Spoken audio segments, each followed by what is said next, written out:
قرآن نے 4 سے 5 خصوصیات بتائی ہیں ایک اچھے گھر کی. ایک اچھا گھر کیسا ہونا چاہیے. پہلی چیز فرمائی لتسکنو، ہم نے دو لوگوں کو رشتے ازدواج میں اس لیے ڈالتے ہیں تاکہ ان کے گھر کے اندر کیا آئے، سکون آ جائے. شادی کا مقصد سکون، لذت جسم صرف نہیں، وہ اس کا جز ہے. کیونکہ اگر صرف لذت شہوانی حاصل کرنی ہو اس کے کئی طریقے ہیں، لیکن دو لوگ جب آپس میں جڑتے ہیں اس کا مقصد یہ ہے کہ ان کو کیا ملے، سکون ملے. اب سکون کب ملے گا؟ جب مینٹلی طور پہ یہ آپس میں ہم آہنگ ہوں گے، جب ان کی آپس میں انڈرسٹینڈنگ ہوگی، جب ان کا کیلیبر ایجوکیشن وائز، جب ان کی تھنکنگ دین کے اعتبار سے یہ دونوں ایک ہوں.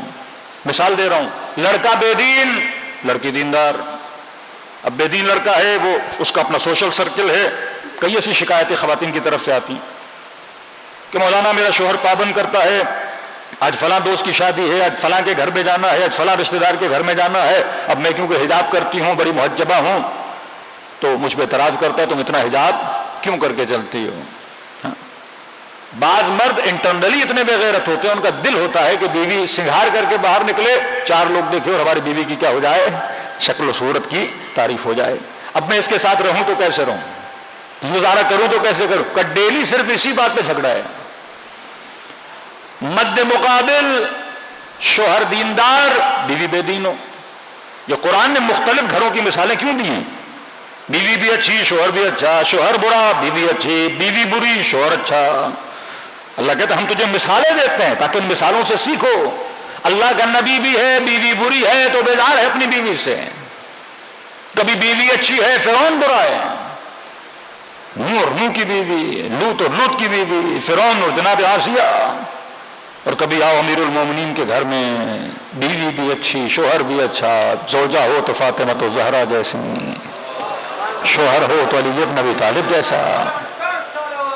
اللہ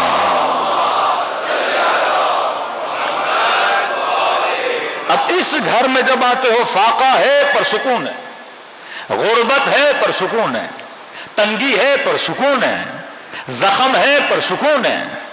کہ مولا گھر سے باہر جاتے ہیں، سیدہ فرماتے علی میں نے سنا لوگ تجھے سلام نہیں کرتے. مولا فرماتے ہیں نبی کی بیٹی آپ سلام کی بات کرتی ہیں، میں علی سلام کرتا ہوں، کوئی علی کو جواب بھی نہیں دیتا. باہر کے حالات نے امیر المؤمنین کے دل کو اتنے دکھ دیے ہیں، لیکن علی سکون کہاں لیتے ہیں؟ جب گھر کے اندر آتے، جب اپنی زوجہ کے ساتھ بیٹھتے ہیں، سکون. جناب خدیجۃ الکبریٰ ملکۃ العرب، شہادت کہاں واقع ہوئی بیوی کی؟ شاب ابی طالب کہ آخری وہ وقت تھا کہ آٹا نہیں تھا، کھجور کی گٹھلیوں کا پاؤڈر بنا کے بطور روٹی کھایا کرتی تھی بیوی. پریشان تھے کہ بدن پہ کفن کہاں سے لایا جائے گا، اس قدر حالات تھا. کبھی شکایت کی رسول خدا سے؟ آؤ کربلا کی فیملیز کو دیکھو، سیدہ زینب کے 2 بچے چلے گئے، کبھی شکایت کی امام حسین سے کہ آپ ہمیں کربلا لائے ہیں، میرے بچے مر گئے ہیں. کبھی رباب نے شکایت کی کہ مولا حسین میرے 6 مہینے کا بچہ 5 مہینے سے آپ ہمیں سفر میں لے کر آ رہے ہیں اور کربلا میں پانی بھی نہیں ہے مولا، تو ان چھوٹے بچوں کو لانے کی ضرورت کیا تھی؟ کبھی دیکھا کہ اس زوجہ نے کوئی شکایت کی ہو؟ ام لیلا نے کبھی شکایت کی کہ میرا اکبر؟ میں فرما نے کبھی شکایت کی میرا قاسم؟ ایک لفظ شکایت کربلا سے دکھا دیجئے، کوئی اعتراض دکھا دیجئے، کوئی اعلان نارضایتی دکھا دیجئے. کیوں؟ کیونکہ ہم فرماتے ہیں رضن بالرضا، ہم اللہ کی رضا پہ راضی ہیں. پھر جب اپنا تعارف کرواتے فرماتے اے لوگوں یہ جان لو اللہ ہمارے راضی ہونے سے تم سے راضی ہوتا ہے. بالرضا نا رضا اللہ، ہماری رضا سے خدا کی رضا ہے. اب بیوی رباب بھی یہ دیکھ رہی ہیں حسین راضی ہو جائے، بیوی لیلا دیکھ رہی ہیں حسین راضی ہو جائے، عباس دیکھ رہے ہیں میرا آقا راضی ہو جائے، قاسم کہہ رہے ہیں میرا چچا راضی ہو جائے، ہاں مسلم کے بچے کہہ رہے ہیں ماموں راضی ہو جائے. کیونکہ پتا ہے حسین ابن علی کی رضا میں کس کی رضا ہے؟ اللہ کی رضا ہے. یہ وہ گھرانے ہیں جن کے اندر سکون پایا جاتا ہے. مرد اور عورت جب شادی کرتے ہیں وہ صیغہ عقد پڑھتے ہیں. عقد کا مقصد کمٹمنٹ، مرد کمٹمنٹ کرتا ہے، عورت کمٹمنٹ کرتی ہے. مرد کی کمٹمنٹ میں آپ کی ساری ضرورتوں کو پورا کروں گا، عورت کی کمٹمنٹ کہ میں آپ کی ساری ضرورتوں کو پورا کروں گی. اور ان ضرورتوں کو پورا کرنے کے نتیجے میں گھر میں کیا پیدا ہوتا ہے؟ سکون پیدا ہوتا ہے. میں آپ کی اطاعت کروں گی، آپ کی باتوں کو سنوں گی. ہاں اگر کوئی ایسی بات ہے جو خلاف شریعت ہے، میں پابند نہیں ہوں کہ اس پہ کیا کروں، عمل کروں. نہ شوہر پابند ہے نہ عورت پابند ہے. اب سوال ہے کہ کون سا گھر چل پاتا ہے، کون سا گھر نہیں چل پاتا. کئی ایسے کیسز آتے ہیں، مولانا بیوی طلاق لینا چاہتی ہے، خلا لینا چاہتی ہے، کئی عورتیں بولتی ہیں شوہر ہمیں چھوڑنا چاہتا ہے. اب بعض مولانا حضرات یہ ہیں کہ لمبے لمبے لیکچر دیتے ہیں، لیکن بعض اوقات معاملات اتنے بگڑ چکے ہیں، آپ نے یہ پوائنٹس دیکھنے ہوتے ہیں.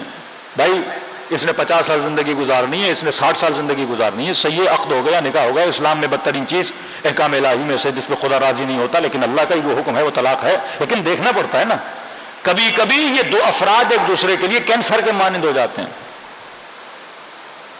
مطلب نکاح میں تو رہیں گے، گھر چلتے تو رہیں گے، لیکن یہ گھر نہیں رہتا، جھگڑے کا گھر بن جاتا ہے. نہ اس کو سکون ہے نہ اس کو سکون ہے، دن رات اس کے ماں باپ پریشان، اس کے بچے پریشان. کیوں؟ کیونکہ وہ نشانیاں نہیں جو قرآن بتا رہے ہیں. شروع سے جب آپ بلڈنگ کی اینٹ کو غلط رکھو گے تو دیواریں کج اگر جائیں گی، ٹیڑھی جائیں گی، تو پوری بلڈنگ آپ کو زندگی بھر موت کے خطرے والی بلڈنگ بن جاتی ہے. یہاں پہ اسلام نے کہا اگر چیزیں نہیں بن رہی، معاملات نہیں بن رہے، تو فرمایا خوشی خوشی دونوں کیا ہو جاؤ، الگ ہو جاؤ. پھر اپنی عقل سے، پھر اپنی سوچ سے جا کے کوئی اچھا انتخاب کرو تاکہ تمہاری زندگیاں تباہ و برباد نہ ہو. ان جھگڑوں کے چکر میں تمہارے بچوں کی زندگیاں تباہ و برباد ہو جائیں گی. ایک سالم، صحیح و سالم رشتہ وہ ہے جس کے اندر کیا پایا جائے، سکون پایا جائے. شوہر 5 منٹ بیوی کے ساتھ بیٹھے اسے سکون ملے، زوجہ شوہر کے ساتھ باتیں کرے اسے کیا ملے، سکون ملے. بھائی بھائی کے ساتھ بیٹھے سکون ملے، بیٹا ماں کے ساتھ ملے سکون ملے. اللہ کہتا ہے کہ خلق لکم ازواجا لتسکنوا الیہ، ہم نے تجھے خلق کیا تاکہ تمہارے زندگی میں، ہم نے تجھے جوڑا جوڑا بنایا تاکہ تمہارے اندر کیا پیدا ہو جائے، سکون پیدا ہو جائے. دوسری چیز فرمایا جعل بینکم مودہ، ہم نے تمہارے بیچ میں کیا رکھی، مودت رکھی. صرف مودت نہیں، ومحبہ، مودتم و رحمہ. 2 لفظ یاد رکھیں، ایک ہے حب، ایک ہے ود. حب کہتے ہیں محبت کو، ود بھی کہتے ہیں محبت کو. قل لا اسألکم علیہ اجرا الا المودۃ فی القربى. دوسری حدیث میں من مات علی حب آل محمد مات شہیدا، جو ان کی محبت میں مر گیا شہید ہو کے مر گیا. پھر کہا کہ اے میری امت، میری آل سے کیا کرنا، مودت کرنا. عربی زبان بڑی فصیح و بلیغ زبان ہے. دونوں کا ترجمہ اردو میں محبت ہے، جو ہمارے الفاظ کی قلت، عربی میں الفاظ کا دائرہ بہت وسیع ہے. ان کے چھوٹے اونٹ کا نام اور ہے، بڑے اونٹ کا نام اور ہے، بوڑھا ہو جاتا ہے تو اس کا نام اور ہے، پیٹ کے ساتھ ہوتا ہے اپنا اونٹنی اگر حاملہ ہو جائے تو اس کا نام اور ہے. ہر چیز کا انہوں نے نام الگ رکھا ہوا ہے. محبت عربی کے اعتبار سے محبت یک طرفہ چیز ہے. مثلا آپ اپنے بیٹے سے محبت کرتے ہو، ریٹن میں وہ اتنی نہیں کرتا. زوجہ شوہر سے محبت کرتی ہے پر شوہر اتنی محبت نہیں کرتا. شوہر محبت کرتا ہے پر زوجہ اتنی محبت نہیں کرتی. اسے حب کہتے ہیں. لیکن خدا حب نہیں کہہ رہا، خدا کہہ رہا ہے مودہ. ہم نے تمہارے گھروں میں، ایک اچھے گھر میں یہ نشانی ہو، ہم نے تمہارے اندر سکون رکھا، اور سکون کی نشانی مودت ہے، محبت نہیں ہے. کیوں؟ کیونکہ محبت یک طرفہ ہے.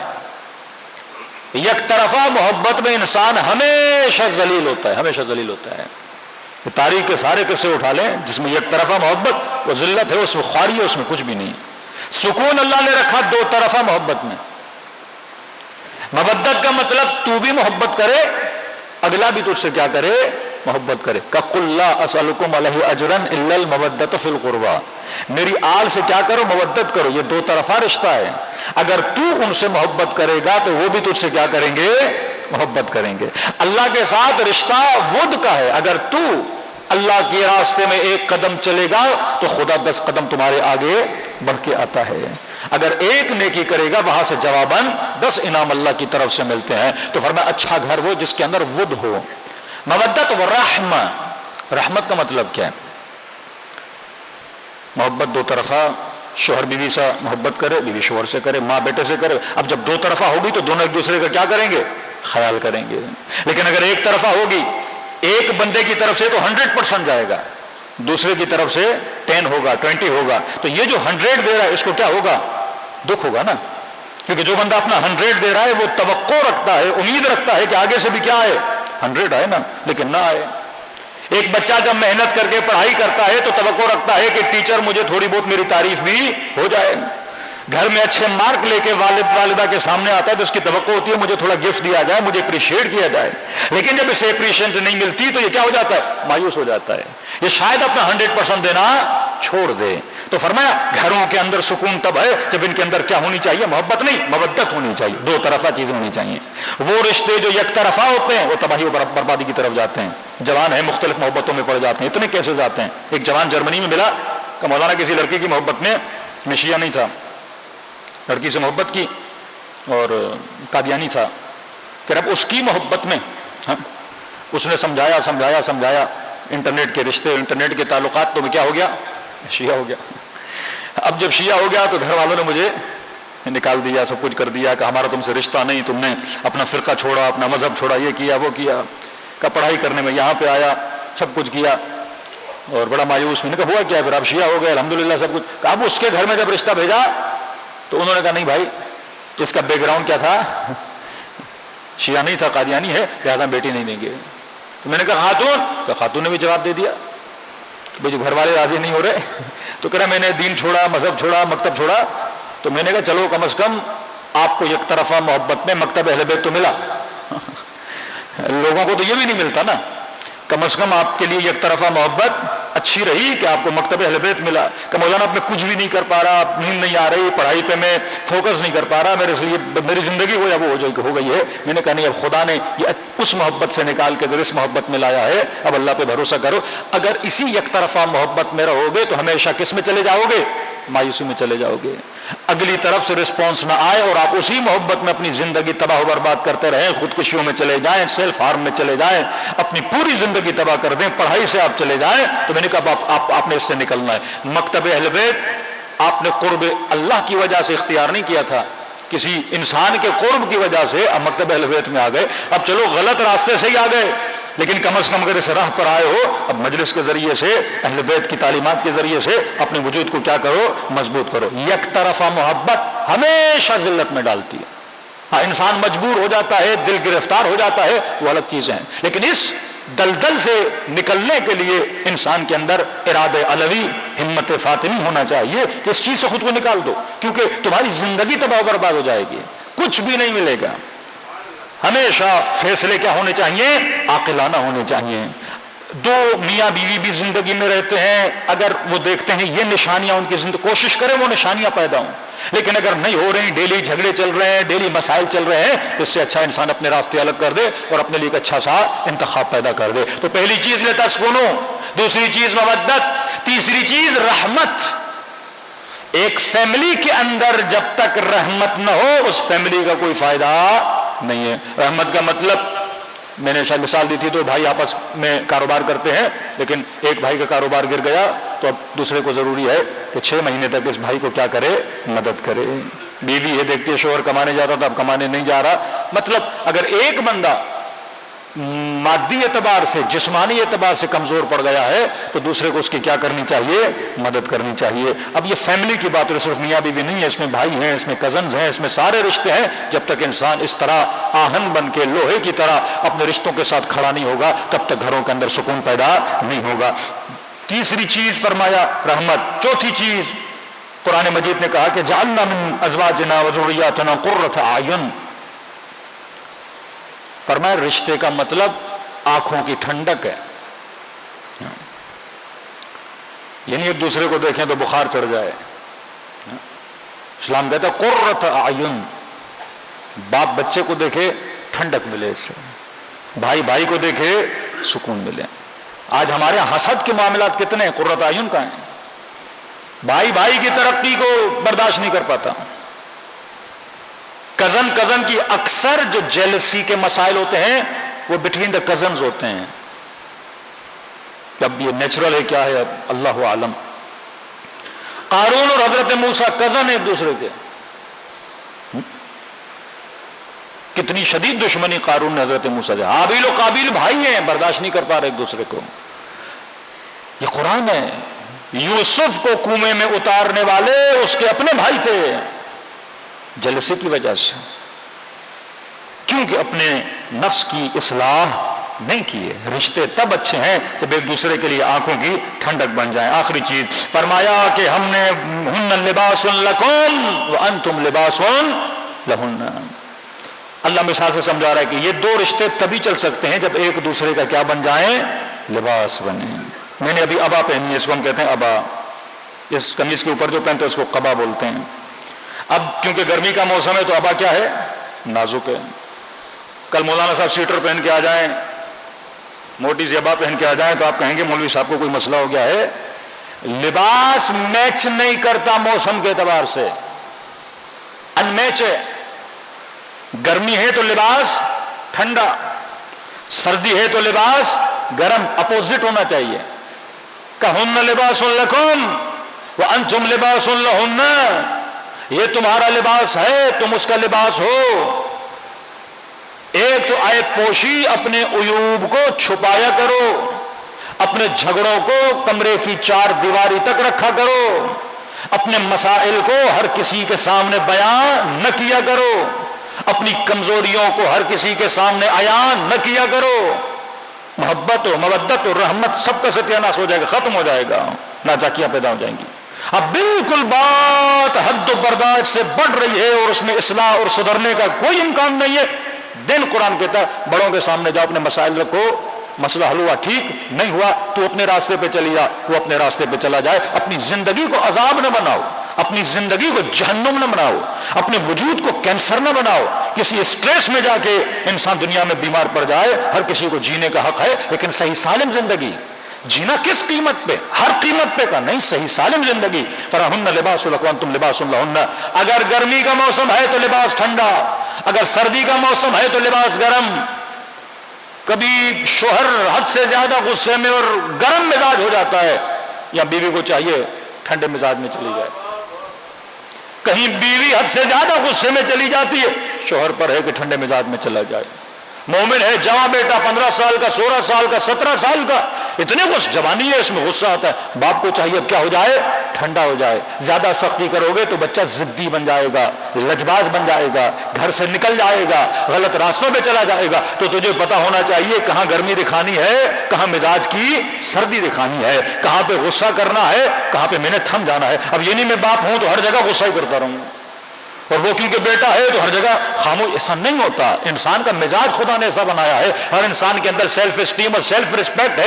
یہ برداشت کرتا رہے گا. شاید آپ کے سامنے کچھ نہ بولے, لیکن اس کے ایفیکٹ اس کے وجود میں اثر رکھیں گے باہر. شاید غصے میں آ کے, غلط دوستیوں میں پڑھ کے, غلط چیزوں میں پڑھ کے, نشوں میں جا کے, غلط جگہوں پہ جا کے اپنی زندگی کو تباہ و برباد نہ کرے. ہمارے یہاں ڈسکشن نہیں ہوتی, ہمارے یہاں مسائل ڈسکس نہیں ہوتے. جب قرآن کہتا ہے المؤمن مرآۃ المؤمن, مومن کا آئینہ. آج کتنے مومنین ہیں جنہوں نے اپنے لیے آئینہ بنایا ہے؟ کیونکہ مجھے آئینہ بنانا پسند ہی نہیں ہے. اور آج اگر کسی بیوی شوہر کو کہے کہ آپ کی عادت مجھے اچھی نہیں لگتی, شوہر بیوی کو کہے آپ کی عادت ہے, بھائی کو کہے, ماں بیٹے کو کہے, بیٹا باپ کو کہے بابا یہ آپ کی عادت اچھی نہیں ہے اکارڈنگ دا قرآن, ایتھکس کے اعتبار سے, معاشرے کے اعتبار سے سب لوگ شکایت کرتے ہیں آپ کی چیز اچھی نہیں ہے. وہ غصہ ہو جائے کہ آپ مجھ پر اعتراض کر رہے ہو, شوہر غصہ ہو جائے بیوی مجھ پہ اعتراض کر رہی ہے. کتنا بے وقوف انسان ہے. معصوم مثال دیتے ہیں, مرآۃ المؤمن, مومن کا آئینہ. آئینے پہ اگر کوئی غصہ کرے وہ عقل مند ہے, بے وقوف ہے. صبح اٹھے اور آئینے کے سامنے کھڑے ہو گئے, آپ نے دیکھا چہرے پہ یہاں کالک ہے, ناک پہ کوئی گندگی لگی ہوئی ہے, تو آپ فوراً کیا کرو گے؟ بے وقوف ہوگا, آئینے کو توڑے گا, نوچے گا, اسکریچ مارے گا کہ تمہاری جرت کیسی ہوئی, تم نے میرے چہرے پہ مجھے کالک دکھائی. عقل مند ہوگا, کپڑا لے گا, ٹشو لے گا, آئینے کو اور کیا کرے گا؟ صاف کرے گا کہ مجھے کلیئر دکھا, میرے چہرے پہ عیب کون سے ہیں, مسائل کون سے ہیں. وہ تاریخ کے بے وقوف اور بدبخت تھے کہ جنہیں آل رسول بتاتے تھے کہ آ حسین کے آئینے میں خود کو دیکھ, تیرے اندر عیب کون سا ہے. زہیر بنا کیونکہ اس نے آئینے حسین میں خود کو دیکھا, اور جو عیب تھا زہیر نے دور کیا, پھر جا کے شہید کربلا بنا. حور نے خود کو آئینے حسین میں دیکھا, شہید کربلا بنا. ابن سعد جب امام حسین سے ملنے آیا, امام نے فرمایا میرے آئینے میں دیکھ, تیرے اندر یہ عیب ہے. تو حسین سے لڑنے لگا کہ تجھے شہر رہے کی حکومت نہیں ملے گی تو حب مال اور حب جاہ اور حب مقام اور حب حکومت میں مرے جا رہا ہے. کھڑا ہو گیا حسین, دیکھتے ہیں کس کو حکومت ملتی ہے کہ نہیں ملتی. امام نے اسے بد دعا دی کہ خدا اسے اس کے بستر میں موت دینا. اور یہ بستر میں لیٹا ہوا تھا. جناب مختار نے اس کے سر کو کیا کیا؟ قلم کیا. 3 سال 2-2.5-3 سال امام حسین کے بعد زندہ رہا. کون سی ذلت کی زندگی.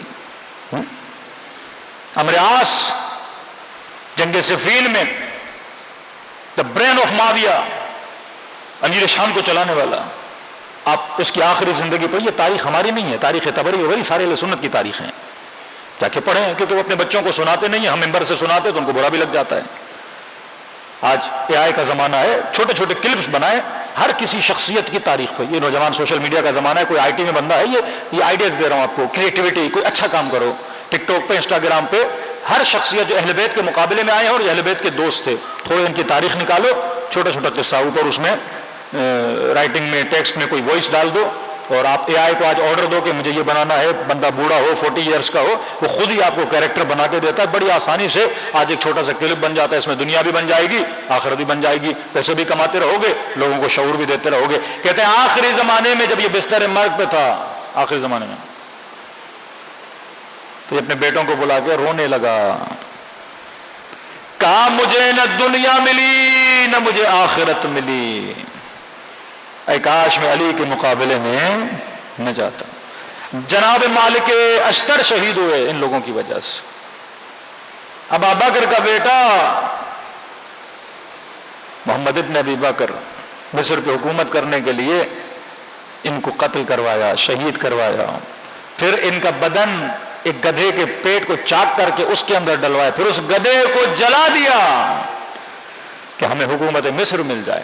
اور جب حکومت مل گئی چند ہی سالوں کے بعد جب یہ دنیا سے جانے لگا تو کہا آج خالی ہاتھ جا رہا ہوں. نہ دنیا ہمیشہ کے لیے میرے ہاتھ اور میرے کام آئی، اور آج جا رہا ہوں تو دیکھ رہا ہوں آخرت بھی میرے سامنے کوئی خاص آخرت نہیں ہے.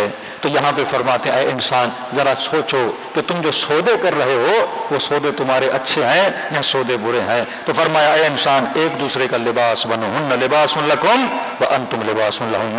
مومن مومن کو اپنا آئینہ بنائے. ہاں مشکل ہوتا ہے عادتوں سے چھٹکارا پانا، مشکل ہوتا ہے بری چیز جو سالوں سے چپٹی ہوئی ہے ہمارے وجود کے اندر اس سے چھٹکارا، لیکن ارادہ ایک مرتبہ مصمم ارادہ. ایک ہے تشخیص. تشخیص کا مطلب مجھے بیماری کون سی ہے. تشخیص آسان ہے، ڈاکٹر کے پاس جاؤ گے، پھیپھڑوں میں تکلیف ہے، ڈاکٹر ڈائگنوز کرے گا کہ جناب آپ ان کو سگریٹ زیادہ پیتے ہو، تکلیف ہے آپ کو. ڈاکٹر صاحب بی پی ہائی ہو جاتا ہے، ڈاکٹر کہے گا آپ نمک کا استعمال زیادہ کرتے ہو. شوگر ہے، آپ میٹھا لگتا ہے بہت زیادہ کھاتے ہو. رگیں بند ہو گئی ہیں، کولیسٹرول بہت ہے، آپ گوشت ووش اور چربی وربی اور یہ آج کل کا جو جنک فروٹ ہے، اپنا فوڈ ہے، اس کے تم بڑے عادی ہو، برگر ورگر زیادہ کھاتے ہو. یہ اس کو تشخیص کہتے ہیں. تشخیص دے دی. اب تشخیص بڑا آسان ہے، ڈاکٹر دے دیتا ہے، آپ بھی تشخیص کر سکتے اس زمانے میں. سب سے زیادہ مشکل کام ہوتا ہے تشخیص کرنے کے بعد اس چیز کو چھوڑنا. یہ کمال ہے. ابن سعد کو بھی یہ تشخیص تھی کہ حسین حق پر ہے، میں باطل پر ہوں. مسئلہ تشخیص کا نہیں. جناب زبیر کو بھی پتا تھا کہ علی حق پر ہے، میں باطل پر ہوں. نبی کی زوجہ کو بھی پتا تھا جنگ جمل میں کہ میں باطل پر ہوں، امیر المومنین کس پر ہے. تشخیص سب کو پتا تھا کہ علی تو حق پر، ہم باطل پر ہیں. لیکن جب تشخیص ہو گئی، مرض کا پتا چلا، اس مرض کو چھوڑنا یہ کمال مومن ہے. اس چیز کو چھوڑ دو. تشخیص کر دی کہ یہ بیماری ہے میرے اندر، یہ عیب ہے میرے اندر، لیکن میں نے اس عیب کو کیا کرنا ہے، اکھاڑ کے پھینکنا ہے اور میں نے صحیح راستے پہ چلنا ہے. اب یہاں پہ خدا کہتا ہے من یتق اللہ یجعل لہ مخرجا ویرزقہ من حیث لا یحتسب. تو اللہ کی راہ پہ تقوی اختیار کرتا ہے، پھر خدا کہتا ہے میں وہاں سے راستہ بناتا ہوں جہاں سے تو نے کبھی سوچا بھی نہیں ہے. فارسی کا ایک لفظ ہے بمبست. کہتے گناہ کی گلی وہ گلی ہے جس کا راستہ آگے سے بند ہے، کھلا ہوا نہیں ہے. اور جب اس گلی میں پھنس جاتے اور اللہ کے راستے کو اختیار کرتے، پھر خدا وہاں سے تمہارے نکلنے کا راستہ بناتا ہے جہاں سے تو نے کبھی سوچا بھی نہیں ہے. صلوات پڑھے محمد و آل محمد.